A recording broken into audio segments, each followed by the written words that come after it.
तो भारत ने जैसे ही खालिस्तानी आतंकियों को पालने वाले देशों को बेनकाब करना शुरू किया तो सबसे ज्यादा घबराहट कनाडा को हुई। ये बात किसी से नहीं छिपी कि कनाडाई सरकार काफी हद तक खालिस्तानियों के समर्थन से चल रही है। खालिस्तान का समर्थन करने वाले चंद लोग भले ही भारत की नजर में गद्दार हों, लेकिन जस्टिन ट्रूडो की नजर में वो एक बड़ा वोट बैंक है और यही वजह है कि ट्रूडो की सरकार खालिस्तानी समर्थकों को पाल पोस कर बड़ा बना रही है। खालिस्तानियों का कनाडा में इस वक्त इतना दबदबा हो चुका है कि वो जब चाहे भारत के खिलाफ ट्रूडो से बयान दिलवा रहे हैं। लेकिन इसकी वजह क्या है? आखिर ट्रूडो कैसे खालिस्तानी सोच के आगे अपने घुटने टेक चुके हैं? इसे समझने के लिए ये रिपोर्ट देखिए आप।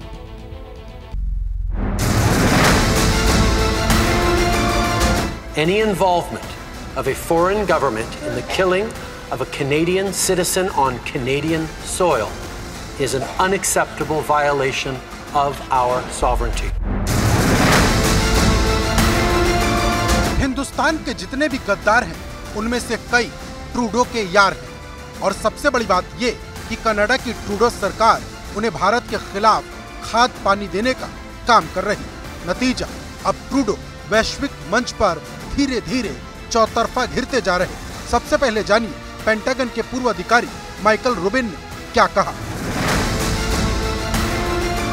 अगर संयुक्त राज्य अमेरिका को दोनों देशों के बीच किसी एक को चुनना होगा तो निश्चित रूप से भारत को चुनेगा, क्योंकि दोनों देशों के संबंध काफी महत्वपूर्ण हो चुके हैं। रणनीतिक रूप से भारत कनाडा से कहीं ज्यादा अहम है। कनाडा का भारत के साथ लड़ना एक चींटी का हाथी के खिलाफ लड़ने जैसा साबित हो सकता है।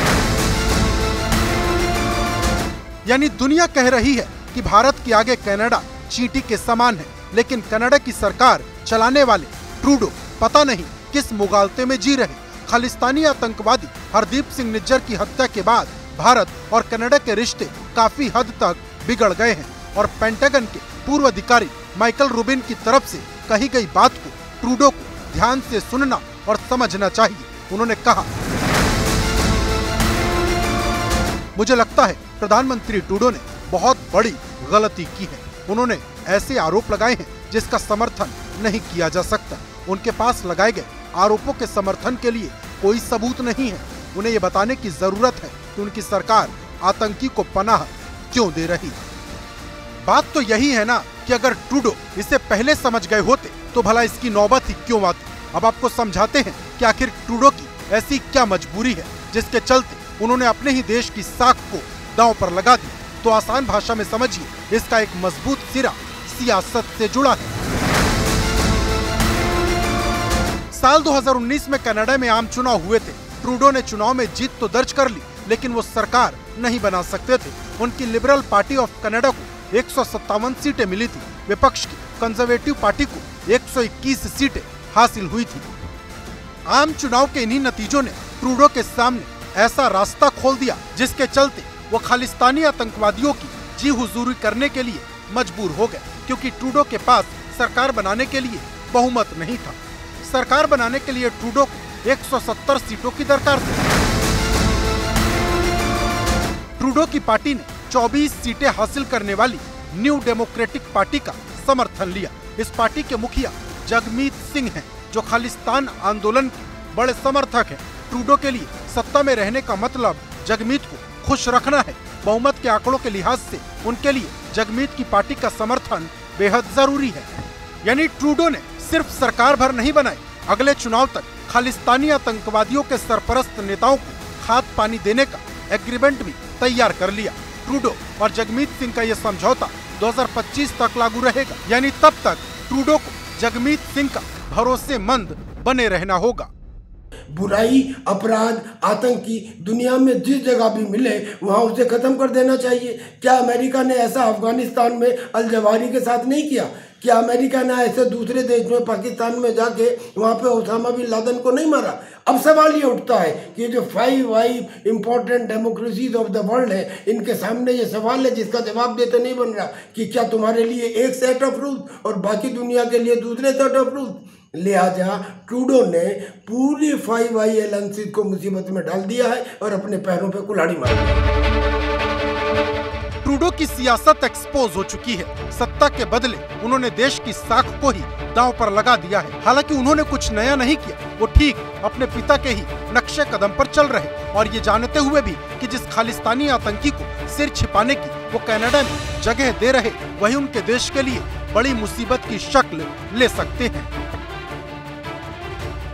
जस्टिन ट्रूडो साहब एकदम बिल्कुल अपना जो बैलेंस है वो खो चुके हैं और सियासी माइलेज गेन करने के लिए इस तरह के अनर्गल स्टेटमेंट्स दे रहे हैं और बेबुनियादी चीज़ें वो दुनिया में उजागर कर रहे हैं।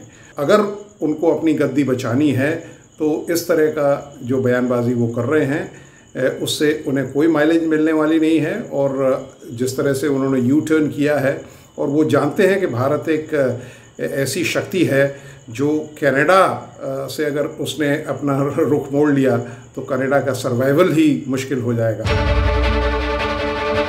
कनाडा में ट्रूडो की सरकार जब जब फंसती है, खालिस्तानी आतंकवादियों के सरपरस्त जगमीत सिंह वादे के मुताबिक ट्रूडो की सरकार को बचाने खड़े हो जाते हैं और इसके बदले में जगमीत सिंह कनाडा की सरकार से भारत के खिलाफ बयान दिलवाते रहते हैं।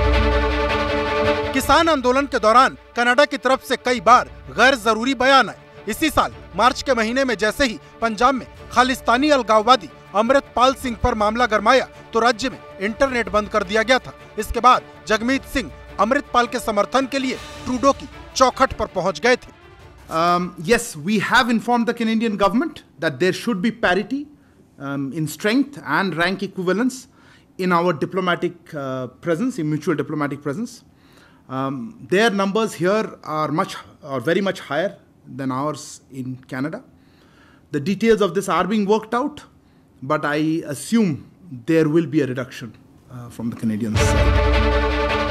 दरअसल चुनाव के बाद जगमीत सिंह और ट्रूडो ने कॉन्फिडेंस एंड सप्लाई एग्रीमेंट को साइन किया था। यही वजह है कि दोनों बार बार एक दूसरे की ढाल बन जाते हैं। कहने का मतलब ये है कि ट्रूडो के समर्थन से जगमीत सिंह भारत के खिलाफ खालिस्तानी मुद्दे के समर्थन में अपने सपने पालते जा रहे जो कभी भी पूरे नहीं होने वाले। वहां पर ऐसे एलिमेंट्स बैठे हैं जिनको कनाडा के अंदर शेल्टर है कि वो हिंदुस्तान का माहौल खराब करते हैं, पंजाब का माहौल करते हैं। लेकिन अगर रेस बात करनी होती तो G20 एक बड़ी जगह थी जहां पर जस्टिन ट्रूडो भी बैठे थे और देश के तमाम लोग बैठे दुनिया के। वहां क्यों नहीं ये इश्यू रेस किया? वहां क्यों नहीं इसके बारे में प्रेस कॉन्फ्रेंस हुई? वहां क्यों नहीं आपने लिस्ट दी गई कि हमें G20 में सबसे महत्वपूर्ण मुद्दा है, हमने ये 25 लोगों को हिंदुस्तान की धरती पर लेके आना है जिन्होंने हिंदुस्तान का माहौल खराब किया है। वहां तो कोई बात नहीं। कुल मिलाकर बात जमा यह है कि ट्रूडो की रणनीति वोट बैंक की राजनीति से प्रेरित है और इसी का असर दोनों देशों के रिश्ते पर पड़ा है। कनाडा से खालिस्तानियों के खेल का मुद्दा वैसे तो पुराना है, लेकिन ट्रूडो इसे फिर से गहरा करने में जुट गए हैं। खबरों की तह तक जाना और सच खोज के लाना ताकि आप रहें आगे। इसी सोच के साथ हम निकलते हैं खबरों की जमीनी हकीकत जानने। मणिपुर से लगातार कई दिन तक खबरें पहुंचाना हो या फिर हरियाणा में भड़की हिंसा के हर पहलू को सबके सामने लाना हो, हम बिना थके आप तक खबरें पहुंचाते रहे। पब्लिक इंटरेस्ट यानी आपके हित की बात। देखते रहिए पब्लिक इंटरेस्ट सिर्फ एबीपी न्यूज पर।